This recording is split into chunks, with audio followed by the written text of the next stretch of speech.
Hello everyone, welcome back. Wisteria here. I hope everybody is doing well.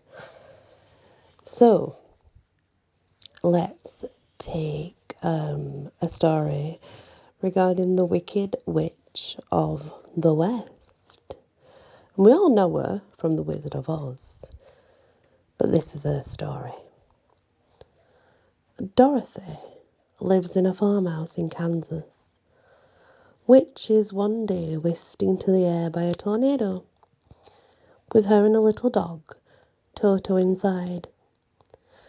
It drops down on the land of Oz, where Dorothy meets the Good Witch of the North, who gives her some beautiful silver shoes and tells her to return home, as she must go to the Emerald City and ask the Wizard of Oz for help.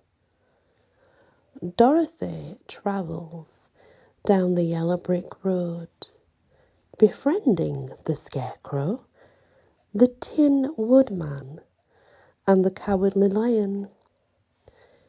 They go with her.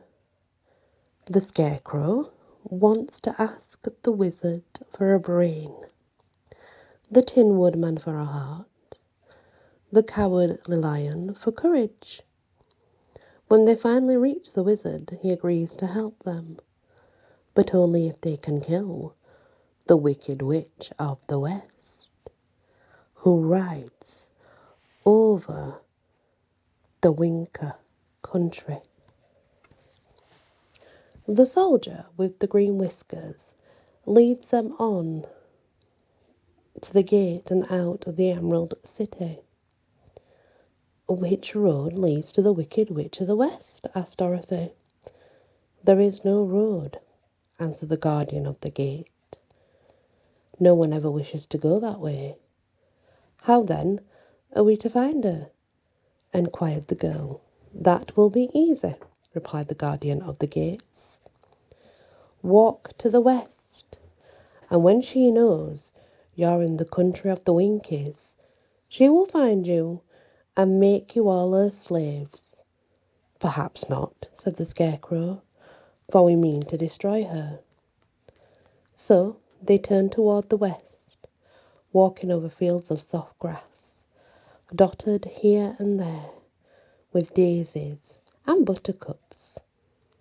The Emerald City was soon left far behind, and as they advanced, the ground became rougher and hillier, for there was no farms nor houses in the country of the West, and the ground was definitely untilled, unkept.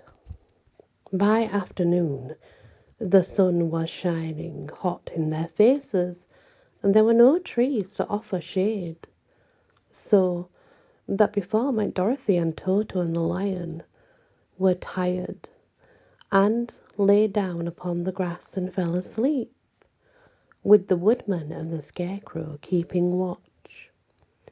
Now, the Wicked Witch of the West had but one eye, yet she was so powerful she used a telescope and could see everywhere.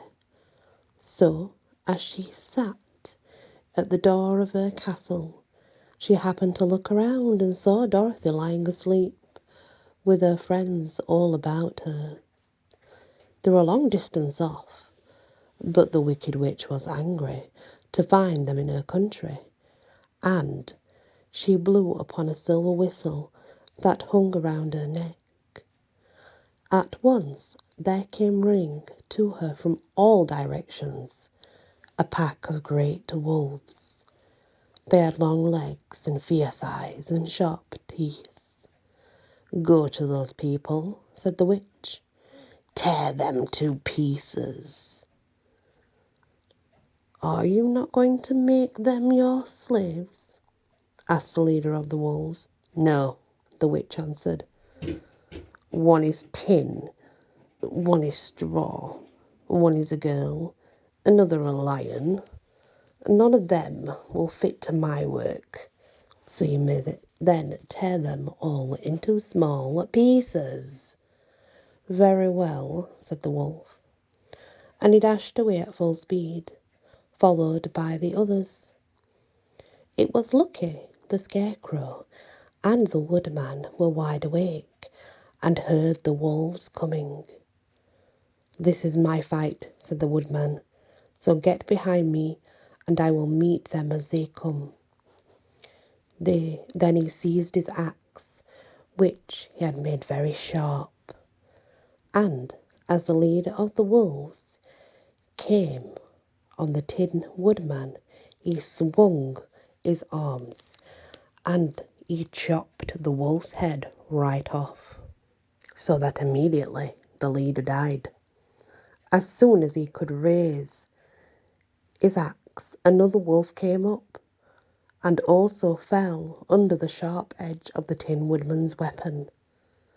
There were 40 wolves, and 40 times the wolf was killed, so that at last they all lay dead in a heap before the Woodman. Then he put down his axe and sat beside the Scarecrow, who said, "It was a good fight, friend." They waited until Dorothy awoke the next morning. The little girl was quite frightened when she saw the great pile of shaggy wolves. But the Tin Woodman told her all that had happened. She thanked him for saving them and sat down to breakfast, after which they started again upon their journey. Now, this morning the Wicked Witch came to the door of her castle and looked out with her one eye that could see far away. She saw all her wolves lying dead, and the strangers still travelling through her country. This made her anger far, far more worse than before, and she blew her silver whistle twice. A great flock of wild crows came flying down to her bidding. Enough they would fill darkness in the sky. And the Wicked Witch said to the King Crow, "Fly to those strangers, peck out their eyes and tear them to pieces."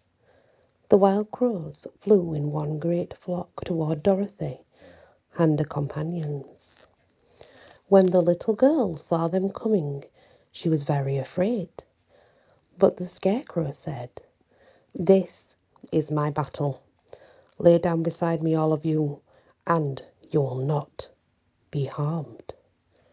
So they lay upon the ground at the side of Mr. Scarecrow. He stood up as tall as he could and stretched out his arms. And when the crows saw him, they were frightened. These birds always are frightened by scarecrows. They did not dare to come nearer. But the King Crow said, "It is only a stuffed man. I will peck his eye out." The King Crow flew at the Scarecrow, who caught it by the head and twisted its neck until it was dead. And then another crow flew at him, and the Scarecrow twisted its neck also. Soon there were 40 crows, and 40 times the Scarecrow twisted a neck until all were laying dead beside him. Then he called to his companions to rise, and again they started upon their journey. When the Wicked Witch looked out again and saw all her crows lying in a heap, she got into a terrible rage and blew 3 times upon her whistle.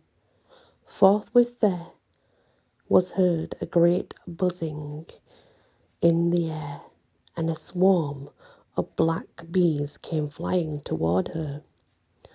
"Go to the strangers, sting them to death," commanded the witch.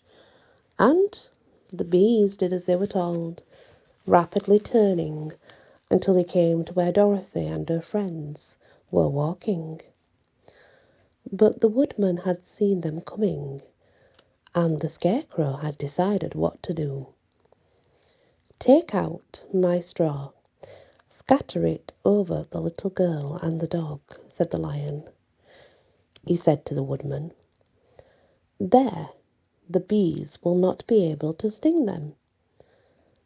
This the Woodman did, and so Dorothy lay down beside the Lion and held Toto in her arms. The straw covered them entirely. The bees came and found no one but the Woodman to sting. So they flew at him and broke off all their stings. And as you know, doing this means that they broke it off against the tin. This didn't hurt the Woodman at all, but the bees, because their stings were broken, they all lay dead, scattered thick about the Woodman, little heaps of bees. Then Dorothy and the Lion got up, and the girl helped the Tin Woodman put the straw back into the Scarecrow again, until he was good as ever. So they started upon their journey once more. The Wicked Witch was so angry when she saw her black little bees in heaps, dead, that she stamped her foot and tore her hair and gnashed her teeth. Then she called a dozen of her slaves, they were the Winkies, and gave them sharp spears, telling them to go to the strangers and destroy them. The Winkies were not brave people, but they had to do as they were told, so they marched away until they came near to Dorothy. Then the Lion gave a great roar and sprang towards them, and the poor Winkies were so frightened that they ran back as fast as they could. Well, as fast as the little legs would carry them, that is. When they returned to the castle, the Wicked Witch beat them with straps and sent them back to their work. After which she sat down to think what she should do next. She could not understand how all her plans to destroy the strangers had failed. She was powerful, a very powerful witch indeed, as well as a wicked one, and she soon made up her mind how she was going to act. There was in her cupboard a golden cup, which a circle of diamonds and rubies were running around it. This golden cup had a charm. Whoever owned it could call 3 times upon the winged monkeys, who would obey any order, in fact, that they were given. But no person could command these strange creatures more than 3 times. Twice already the Wicked Witch had used the charm of the cup. Once when she wanted to teach the Winkies her slave. Another was to set upon a ruler of the country so that she could take over. The winged monkeys had helped her do this. Now, to call upon the winged monkeys again, she knew this would be her last time, for only one more time could she do this. But her powers were exhausted. There was no other way, really. I mean, it was her final option. The wolves, the crows, the bees were all gone, and her slaves had been scared away by the cowardly lion. She saw that this was probably the only way left to destroy Dorothy and her friends. So the Wicked Witch took the golden cup, placed it on her head. Then she stood upon her left foot and slowly, ep, pee, pep, pee, cack, kay. Next, she stood upon her right foot and said, Hill, low, hol, low, hell, low. After this, she stood upon both feet and cried, in a loud voice. Z's I, Zoo's I, Zilk, Zilk, Seek. The charm began to work. The sky darkened, and a rumbling sound was heard. There was a rushing of wings, a chattering and laughing, and the sun came out, and they showed the wicked witch surrounded by her monkeys, each with a pair of wings on its shoulders. One, the leader and bigger than the others, flew down to the witch and said, "You have called us for the third and last time. What is it, witch, that you command?" "Go to the strangers who are within my land and destroy them all." "Except the lion," said the wicked witch. "Bring that beast to me, for I have a mind to harness him like a horse and make him work." "Your command shall be obeyed," said the big monkey. Then, with a great deal of chattering and noise, the huge crowd of winged monkeys flew away to find the place where Dorothy and her friends were walking. Some of the monkeys seized the Tin Woodman and carried him through the air until they were over a country that was thickly covered with sharp rocks. Here they dropped the poor woodman, who fell a great distance to the rocks, where he lay, so battered and dented that he could neither move nor groan. Some other monkeys caught the scarecrow, and with their long fingers pulled all of the straw out of his clothes and head. They made his hat and boots and clothes into a small bundle and threw it in the top branches of the tree. The remaining monkeys threw pieces of stout rope around the lion and wound many coils about his body and head and legs until he was unable to bite or scratch or struggle in any way. Then they lifted him up and flew away with him to the witch's castle, where he was placed in a small yard with high iron fence all around it, so that he could not escape. But Dorothy they did not harm at all. She stood with Toto in her arms, watching the awful fate of all her comrades, and thinking it would soon be her turn. The leader of the winged monkeys flew up to her, his long hairy arms stretched out, and his ugly, cruel face grinning terribly. But he saw the mark of the good witch. The good witch's kiss, actually, upon Dorothy's forehead, and stopped at once, motioning the other monkeys not to touch her. "We cannot harm this little girl," he ordered them, "for look, she has protection of the power of the good, and that is far, far greater than the power of evil. The very most we can do is transport her. Transport her to the care of the castle where the wicked witch be, and we can leave her there. That would be enough." So carefully and gently they lifted Dorothy in their arms and carried her swiftly through the air until they came to the castle, where they set her down. They put her on the front doorstep. Then the leader said to the witch, "We have obeyed you as far as we're able. Your power over our band is now ended, and you will never see us again."